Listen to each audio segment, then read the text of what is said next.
Okay बेटा, आज फिर वेलकम कर रहा हूँ आपका मैं हमारे रिवीजन लेक्चर में केमिस्ट्री के। तो आज मैंने आपसे जनरल इलेक्ट्रॉनिक कॉन्फ़िगरेशंस के बारे में बात की थी। मैंने बताया था कि जो एस ब्लॉक एलिमेंट है उसमें दो ग्रुप होते हैं, ग्रुप 1 और ग्रुप 2, और इनकी जो कॉन्फ़िगरेशन होती है वो NS की पावर 1 to 2 होती है।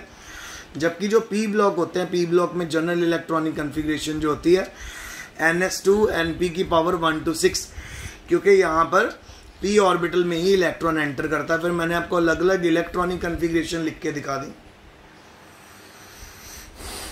चाहे मैं नियॉन की लिख रहा था, चाहे क्लोरीन की लिख रहा था, एल्युमिनियम, कार्बन, सल्फर, जिस मर्जी की इलेक्ट्रॉनिक कॉन्फ़िगरेशन में लिख रहा था। पर मैं आपको ये जरूर बता रहा था कि उनका जो आखिरी इलेक्ट्रॉन है वो पी ऑर्बिटल में ही आता है। जैसे नियॉन का इलेक्ट्रॉन भी लास्ट पी में आया, क्लोरीन का भी पी में, सो ऑन।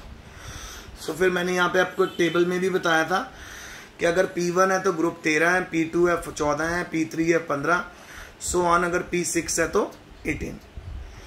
तो ये हो गया हमारा पूरा P ब्लॉक का सिस्टम। और P ब्लॉक में ग्रुप 13 से 18वां ग्रुप भरा जाता है, S ब्लॉक में 1 to 2। फिर आगे आ गया था बेटा D ब्लॉक। D ब्लॉक में मैंने बताया कि ग्रुप नंबर 3 से ग्रुप नंबर 12 जो है वो डी ब्लॉक को बिलोंग करते हैं। इनमें डी ऑर्बिट,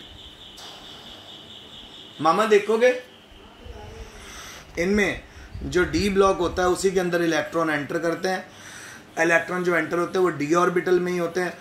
अगर D1 है तो हमारा थर्ड ग्रुप होगा। इसी तरह अगर हमारा D10 है तो हमारा ग्रुप हो जाएगा 12।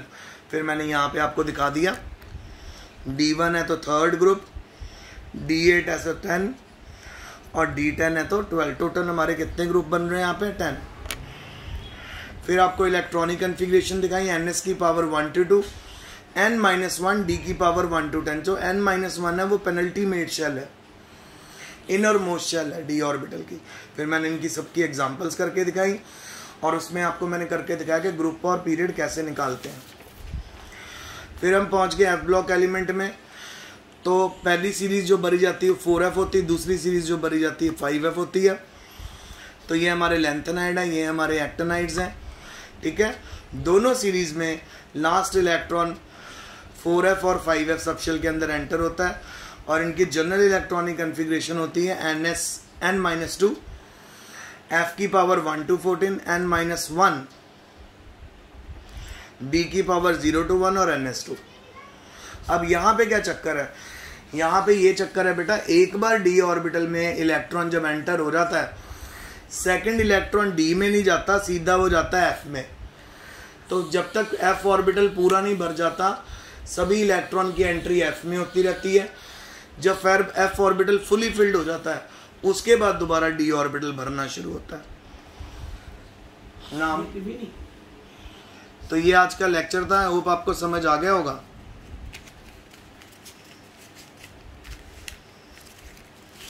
तो बच्चों, अगर आपको किसी भी तरह की डिफ़िकल्टी है मेरे को पूछ लेना। तो ये आज का काम है, इसको बहुत अच्छे से आपने याद करना है, कोई भी गलती नहीं करनी और मेहनत करनी है, क्योंकि बेटा अब आपको रेगुलर पढ़ाई करनी है, ठीक है। तो आज मैंने जनरल इलेक्ट्रॉनिक कॉन्फ़िगरेशंस आपको समझाई हैं, एस ब्लॉक की, डी ब्लॉक की और एफ ब्लॉक की, ठीक है। बाकी काम मैं आपको करवाऊँगा मंडे को। तब तक के लिए स्टडी हार्ड।